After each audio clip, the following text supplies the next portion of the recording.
Assalamualaikum warahmatullahi wabarakatuh. Salam sejahtera untuk kita semua. Perkenalkan, saya Sukma Hayati Hakim, salah satu dosen pada program studi S1 Ekonomi Pembangunan, Fakultas Ekonomi dan Bisnis Universitas Sumatera Utara. Pada kesempatan kali ini, saya akan menjelaskan mata kuliah yang saya ampu, yaitu pengantar ekonomi mikro, dengan metode DIA, yaitu Delivery, Interaction, and Assessment. Video ini dibuat dengan tujuan untuk memenuhi salah satu persyaratan sertifikasi dosen tahun 2024, yaitu pernyataan diri dosen dalam unjuk kerja Tridharma Perguruan Tinggi atau PDD UKT-PT, khususnya pada aspek pengajaran. Mata kuliah pengantar ekonomi mikro merupakan mata kuliah wajib bagi mahasiswa semester 1 program studi S1 Ekonomi Pembangunan, Fakultas Ekonomi dan Bisnis Universitas Sumatera Utara yang mempelajari ekonomi dalam lingkup kecil, mencakup analisis perilaku konsumen dalam permintaan barang dan jasa, produsen dalam barang dan jasa, serta keseimbangan pasar. Mata pelajaran ini memiliki bobot 3 SKS dengan bahasa pengantar adalah bahasa Indonesia. Adapun capaian pembelajaran lulusan program studi yang dibebankan pada mata kuliah ini adalah CPL 1, mampu menerapkan konsep teoritis dan prinsip-prinsip ekonomi, ekonomi Islam, dan keuangan dalam upaya menjelaskan masalah-masalah ekonomi, ekonomi Islam, dan keuangan. Dengan capaian pembelajaran mata kuliah yaitu CPMK 11, mampu mengetahui dan memahami konsep teoritis, metode, dan prinsip ekonomi, serta CPMK 14, mampu menjelaskan permasalahan dengan menerapkan konsep dan teori di bidang ekonomi, ekonomi Islam, dan keuangan. Bahan kajian pada mata kuliah ini: 1. Pendahuluan dan ruang lingkup ekonomi mikro, 2. Teori permintaan, penawaran, dan keseimbangan pasar, 3. Teori perilaku konsumen, 4. Teori produksi dan biaya produksi, 5. Struktur pasar, 6. Penentuan harga dan faktor produksi, dan 7. Mekanisme pasar dan kebijakan pemerintah. Adapun buku referensi yang digunakan pada mata kuliah ini adalah yang pertama, Menkyu, Principle of Economics, yang kedua, Sadono Sukirno, Prinsip-prinsip Ekonomi, dan yang ketiga adalah Sadono Sukirno, Mikroekonomi Teori Pengantar. Bentuk pembelajaran pada mata kuliah ini dilaksanakan secara sinkronus dan asinkronus. Sinkronus yaitu dengan pembelajaran secara langsung atau tatap muka di kelas secara offline, atau melalui Google Meeting, Zoom Meeting kalau secara online. Asinkronus yaitu dengan menggunakan LMS USU, yaitu kelas.usu.ac.id, dan WhatsApp Group untuk daftar hadir, sharing materi, serta penugasan baik mandiri maupun kelompok, dan juga untuk diskusi secara offline dan diskusi secara asinkronus. Pembelajaran mata kuliah ini dilakukan selama kurang lebih 16 minggu, di mana minggu ke-1 sampai dengan minggu ke-7 itu adalah perkuliahan, minggu ke-8 adalah ujian tengah semester, kemudian minggu ke-9 sampai dengan 15 adalah perkuliahan, dan minggu ke-16 adalah ujian akhir semester. Kuis interaktif dilakukan sebanyak 2 kali dalam 1 semester, dan penugasan terstruktur baik secara mandiri ataupun kelompok dilakukan sebanyak 4 kali dalam 1 semester. Adapun pembobotan setiap bentuk evaluasi hasil pembelajaran adalah kuis interaktif sebanyak 15%, penugasan mandiri maupun kelompok sebanyak 35%, ujian tengah semester sebanyak 25%, dan ujian akhir semester sebanyak 25%. Dengan total pembobotan keseluruhan adalah 100%. Demikianlah informasi yang dapat saya sampaikan mengenai mata kuliah pengantar ekonomi mikro untuk mahasiswa program studi S1 Ekonomi Pembangunan, Fakultas Ekonomi dan Bisnis Universitas Sumatera Utara. Berikut cuplikan video proses pembelajaran yang saya laksanakan secara sinkronus di ruang kelas. Selamat menyaksikan. Assalamualaikum warahmatullahi wabarakatuh. Assalamualaikum warahmatullahi wabarakatuh. Waalaikumsalam warahmatullahi wabarakatuh.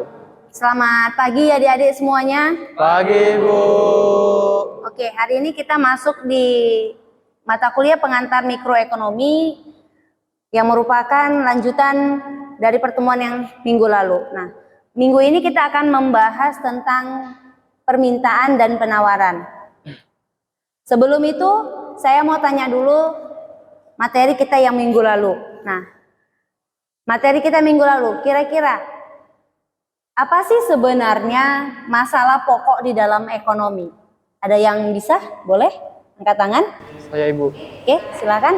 Menurut saya, masalah utama dalam ekonomi itu terkait dengan kelangkaan dan kebutuhan yang tidak terbatas.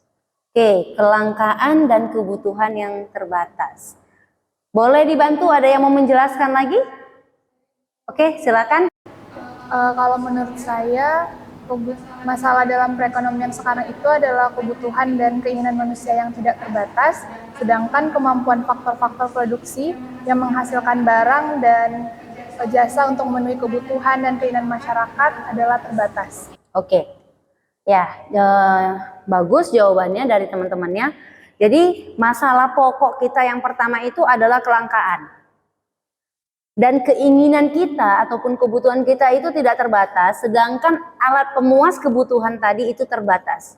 Ya, kalau mau diikuti semua keinginan kita tuh, kita pingin A, pingin B, pingin C, tetapi contohnya kalian uang bulanan terbatas. Kan seperti itu ya. Nah, itu adalah pembahasan untuk pendahuluan yang minggu lalu. Hari ini kita masuk di dalam materi yang selanjutnya, yaitu tentang permintaan, penawaran, serta keseimbangan pasar. Ada yang pernah dengar permintaan, penawaran? Oke, ya wajar ya karena kita masih semester baru masuk ya. Saya dari awal sudah saya sampaikan bahwasanya mikro ini nggak ribet. Sebenarnya mikro ini kalian sudah jalani di hari-hari kalian, baru diterapkan di dalam teori. Nah, seperti itu ya. Oke, kita akan masuk dalam permintaan. Ada definisinya, kemudian faktor-faktor apa saja sih yang mempengaruhi permintaan, kemudian kurva permintaan, fungsi permintaan, serta apa saja yang menyebabkan pergeseran kurva permintaan. Nah, kemudian definisi dari permintaan. Apa sih sebenarnya yang dimaksud dengan permintaan? Permintaan adalah kesanggupan pembeli untuk membeli berbagai jumlah produk pada berbagai tingkat harga dan waktu tertentu. Ketika kalian mau membeli barang, itu termasuk permintaan. Jadi ada orang, dikatakan misalnya kalian sering dengar dari berita, permintaan beras. Nah, permintaan minyak makan, berarti kemampuan pembeli untuk membeli produk tersebut dalam pasar dengan harga tertentu dan waktunya tertentu. Apa saja sih yang mempengaruhi permintaan? Yang paling mempengaruhi pertama adalah harga. Harga itu akan berpengaruh pada jumlah barang ataupun jasa yang akan diminta. Contoh, kalian mau beli ayam penyet di sekitaran USU. Kalau ayam penyet sekarang harganya 10.000, tiba-tiba dia naik harga menjadi 15.000, menjadi pikir-pikir nggak sih kalian? Nah, seperti itu. Jadi harga yang pertama. Kemudian pendapatan. Kalau uang bulanan kalian cairnya banyak, pasti banyak kalian jajan. Seperti kata orang, awal bulan kalian makannya di restoran mewah, akhir bulan nanti makannya promah. Oke, kemudian selera konsumen. Saya suka ayam penyet, yang sana sukanya ayam geprek, beda-beda. Yang sana sukanya bakso. Itu yang akan mempengaruhi jumlah permintaan barang dan jasa. Kemudian harga barang lain. Harga barang lain, seandainya muncul pesaing lain yang jualan ayam penyet juga dengan ayam yang sama tetapi bumbunya berbeda, pasti itu akan berbeda juga. Kemudian ada perkiraan, artinya perkiraan ini seperti estimasi jangka panjang. Seperti kalian mau membeli emas nih, kalian beli emas. Kira-kira nih nanti 10 tahun nih harga emas nih sekian. Jadi punya prediksi. Oh nanti ini naik nih, kita beli ini dari sekarang, stok barang. Nah seperti itu. Kemudian jumlah penduduk. Semakin banyak penduduk, maka akan semakin banyak juga permintaan. Kalau kalian di dalam keluarga hanya ada ibu bapak kalian sebagai anak tunggal, berarti makan berasnya mungkin cuma sedikit. Mungkin 20 kilo untuk 1 bulan. Ketika seperti saya yang rame, nah nggak cukup 20 kilo, harus 50 kilo. Berarti permintaan beras saya sampai 50 kilo. Dua kali lipat dari permintaan yang biasa. Nah itu dia. Itu mengenai faktor-faktornya. Kemudian ada hukum permintaan. Kalau di mana-mana tuh ada hukum Gosen, hukum ini. Nah, dalam ekonomi juga ada hukum. Ada yang sini anak IPA dulunya? Ada ya. Kalau yang anak IPA masih agak-agak meraba-meraba masuk ke ekonomi, nyambung tak nyambung. Kalau yang anak IPS, gampang seperti itu ya. Jangan takut, saya juga anak IPA. Nah, hukum permintaan menyatakan bahwasanya jika harganya naik, maka permintaan akan turun. Dan sebaliknya, jika harganya turun, permintaan akan naik. Yang namanya manusia mencari harga yang lebih murah. Murah, enak, banyak, mantap. Rata-rata kita seperti itu lumrah. Ya kan, tapi ya murahnya murah seperti apa? Nggak mungkin ada harga mobil harganya 1.000 kan seperti itu. Jadi murah dalam kelasnya masing-masing. Hukum permintaan tadi, jadi kalau misalnya harganya naik, maka permintaannya akan turun. Kita lihat di sini. Ketika harganya 6.000, permintaannya 4. Kemudian ketika harganya 4.000, permintaannya 6. Ketika harganya 1.000, permintaannya 10. Lebih murah, lebih banyak yang minta. Maka kurva, kalau ini titik ini kita susun dalam gambar kurva, seperti ini grafik ya, sebagian kalau misalnya di ilmu lain ada bilangnya grafik, tapi kalau dalam ekonomi bilangnya biasanya kurva. Karena kan kita ini masih semester baru ya, kalian baru semester 1, jadi pemahamannya masih baru. Nah ini dia gambar kurvanya. Dan harus diingat dalam hukum permintaan itu, namanya kita ilmu ekonomi. Ilmu ekonomi itu nggak ada yang bisa diukur dengan pas gitu ya. Maka harus ada asumsi yang digunakan dengan asumsi ceteris paribus. Hukum permintaan ini akan berlaku dengan asumsi ceteris paribus. Apa sih yang dimaksud dengan ceteris paribus? Artinya faktor-faktor lain yang tadi, yang ini tadi, pendapatan, selera konsumen, harga barang lain, perkiraan, jumlah penduduk, dan lain sebagainya itu dianggap konstan. Sehingga yang mempengaruhi permintaan hanya harga, barulah hukum ini berlaku. Contoh, kalian kalau liburan, mudik nih ceritanya, ada yang anak jauh? Ada ya? Oke. Yang naik pesawat. Udah tahu kalau mau lebaran tuh harga tiket aduhai. Ya, Kenapa dibeli juga? karena butuh. Gak berlaku dong hukum permintaan. Katanya harga naik, permintaan turun. Tapi kita lihat tuh malah membludak. Kenapa? Ada faktor lain masuk di situ. Apa? Kebutuhan. Dia butuhnya tuh memang lebaran loh, bukan nunggu harga murah gitu. Cutinya cuma ada di lebaran dan lain sebagainya. Makanya mau tidak mau harus dibeli. Berarti hukum ini tidak berlaku. Karena adanya faktor lain. Jadi hukum ini bisa berlaku kalau semuanya dianggap tetap. Kondisi normal. Seperti sekarang ini kondisi normal, nggak ada lain-lainnya harga tiket. Kalian misalnya nggak ada kebutuhan yang mendesak, nggak ada yang lainnya. Kalian tengok tiket, cuma gabut ya mau jalan-jalan karena kelebihan uang nih. Oh tanggal sekian tiketnya 1 juta, besok tiketnya 500. Ya udah kita besok aja berangkat.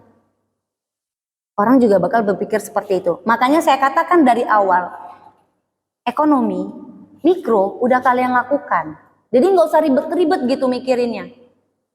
Udah kok, udah kita lakuin, cuman menjelaskannya dalam teori, itulah kenapa kalian kuliah. Kalian harus mampu menyampaikannya secara terdidik. Nah, secara ilmiah juga bisa disampaikan, bukan hanya secara cakap-cakap di kedai kopi. Nah, seperti itu. Oke, itu dia dari hukum permintaan.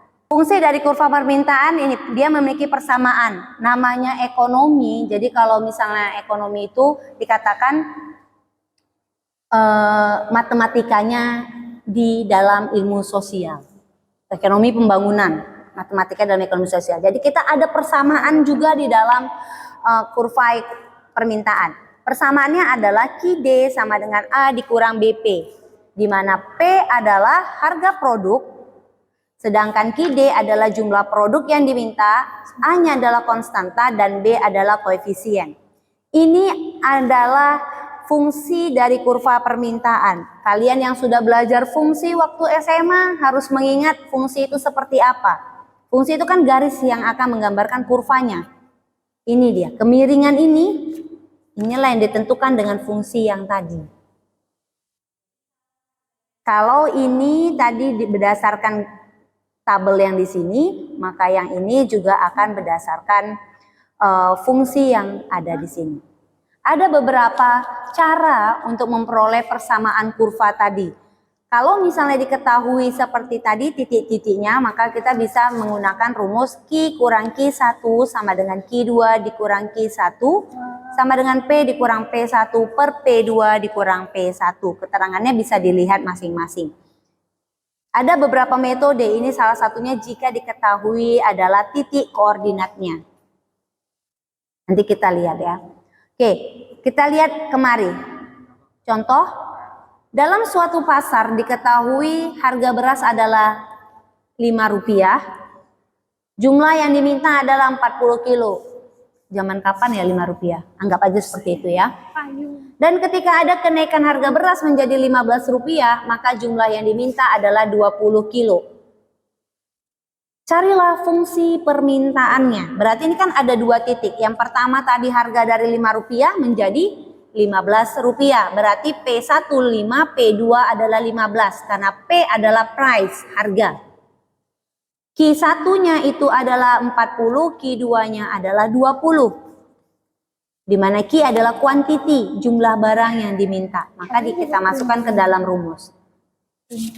Oke, Q kurang 40 per 20 dikurang 40 sama dengan P dikurang 5 per 15 kurang 5. Sehingga hasilnya Q sama dengan 50 dikurang 2P. Inilah garis dari fungsi Q sama dengan 50 dikurang 2P. Ingat, kurva permintaan akan bergerak dari kiri atas ke kanan bawah. Ini kiri atas, ini kanan bawah. Jadi dia terbalik. Oke, ingat ya, pokoknya kalau namanya permintaan dia akan terbalik. Jadi kalau saya nggak ribet-ribet, kalian ingat aja kalau kalian mau beli, pasti kalian cari yang lebih murah. Nah, udah tahu itu nyambungkan dalam kurva permintaan. Nah, kemudian ada pergeseran kurva permintaan. Kenapa sih kurva permintaan itu bisa bergeser? Kalau misalnya harganya tetap tapi produk yang diminta bertambah, maka permintaannya akan meningkat. Harganya tetap sama, ternyata viral di Instagram, jadi banyak yang minta, sehingga dia akan bergeser kemari. Permintaannya dari D1 menjadi D2. Kenapa? Karena permintaannya dari Q1 menjadi Q2. Kalau kita menggambarkan semakin ke kanan menjauhi titik 0, angkanya semakin banyak. Nah, itu dia. Kebalikannya, kalau misalnya harganya tetap, tapi jumlah yang diminta berkurang, maka dia akan bergerak ke kiri. Kalau permintaannya bertambah, dia akan ke kanan. Kalau misalnya dia berkurang, akan ke sebelah kiri. Bagaimana kalau misalnya harganya naik, tetapi jumlah produk yang diminta tetap? Ini terbalik. Harganya yang naik, tapi jumlah yang diminta tetap. Maka dia akan bergeraknya juga ke kanan, tapi yang bergerak ada D-nya seperti ini. Berbeda kurvanya kan? Kalau ini dia sejajar, kalau ini dia vertikal. Karena dia berdasarkan harga yang berubah. Jadi penyebabnya itu adalah perubahan permintaan dan juga perubahan harga akan menyebabkan pergeseran kurva permintaan. Nah, sampai sini ada yang mau bertanya? Bisa dipahami? Oke, kalau bisa dipahami kita lanjut ke penawaran. Penawaran adalah jumlah barang yang ditawarkan penjual pada tingkat harga tertentu pada periode tertentu dan pada pasar tertentu. Jangan kalian berpikir, oh penawaran, oh iyalah penawaran, nawar-nawar, oh nawar-nawar harga nih. Mungkin ada yang punya pemikiran gitu, karena saya juga dulunya pernah begitu. Nah, jadi penawaran itu adalah barang yang ditawarkan, barang yang dijual kalau bahasa gampang kita di pasar. Itulah namanya penawaran. Faktor-faktor yang mempengaruhi penawaran juga sama, hampir sama, ada 6. Pertama, harga barang itu sendiri. Kalau harganya itu fluktuatif, naik atau turun, itu juga akan mempengaruhi. Kemudian harga input. Nah, saya pernah sampaikan pada pertemuan awal kita, input. Input adalah faktor-faktor produksi. Jadi kalau misalnya biaya produksinya tinggi, otomatis harga yang dijual juga akan tinggi. Ini tadi kurva demand ataupun kurva permintaan, ini kurva supply. Sehingga perpotongan antara supply dan demand akan menunjukkan titik E atau titik equilibrium, keseimbangan. Disinilah harga yang pantas ataupun harga yang seimbang antara permintaan dan penawaran serta jumlah barang yang ditawarkan. Sehingga tidak ada terjadi surplus konsumen ataupun surplus produsen. Apa sih surplus konsumen? Artinya tidak kelebihan permintaan dan tidak ada kelebihan penawaran. Kita lihat ke contoh. Ada permintaan, fungsi dari permintaan key day. Nah, key day, kalau ada D berarti dia permintaan, demand. Kalau ada S berarti dia supply. Key day adalah 30 dikurang 2P. Sedangkan penawarannya key S adalah min 20 ditambah 5P. Yang namanya keseimbangan harus key day sama dengan key S. Itu yang namanya keseimbangan. Karena dia tadi baik harga permintaan akan sama dengan harga penawaran. Jumlah barang yang diminta akan sama dengan jumlah barang yang ditawarkan. Maka key day sama dengan key S atau PD sama dengan PS. Price-nya. Nah, ini pakai persamaan. Ini tadi key day, ini key S. Maka didapatlah nanti berapa sih harga pada keseimbangan. Diketahui P sama dengan 10. Udah dapat nilai P-nya 10, kita substitusikan. Pada key day sama dengan 50 dikurang 2. P-nya tadi kita substitusikan menjadi 10. Sehingga inilah titiknya. Ini keseimbangan. E-nya di sini. Oke. Sampai di sini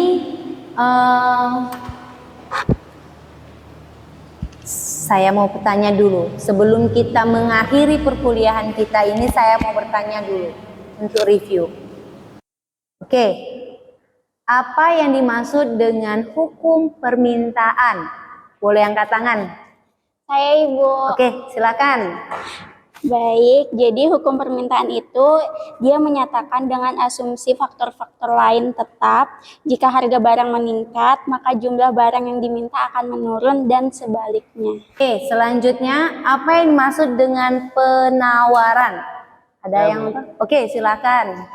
Jadi penawaran adalah jumlah barang atau jasa yang disediakan oleh produsen untuk dijual pada berbagai tingkat harga selama periode tertentu. Begitu. Oke, selanjutnya apa yang dimaksud dengan equilibrium? Ada? Saya, Bu. Oke, silakan. Oke, jadi sesuai catatan saya tadi, itu terjadi ketika jumlah barang yang diminta oleh konsumen sama dengan jumlah barang yang ditawarkan oleh produsen pada suatu tingkat harga tertentu, Ibu. Oke, saya senang nih sama kelas ini nih. Dia nampak kalian antusias gitu ya. Mungkin karena masih semester 1, masih semangat membara ya. Nanti biasanya tuh gitu tuh, menurun tuh semangatnya, semakin ke atas semakin senyap biasanya. Mudah-mudahan kelas ini enggak ya. Amin. Oke, Saya rasa semua sudah bisa ya untuk memahami materinya. Nanti materi segera saya share juga di kelas USU, silakan dicek masing-masing.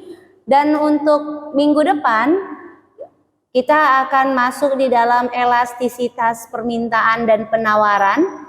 Jadi materi juga segera saya share juga di kelas USU. Harapan saya sebelum perkuliahan dimulai, silakan kalian membaca masing-masing materinya sehingga apa yang saya sampaikan kalian bisa lebih cepat nyambung, jadi kalian juga bisa lebih banyak pertanyaannya.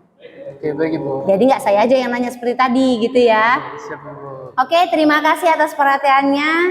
Kita akan jumpa insya Allah minggu depan di jam yang sama. Saya tutup. Wabillahi taufiq wal hidayah. Assalamualaikum warahmatullahi wabarakatuh. Selamat pagi.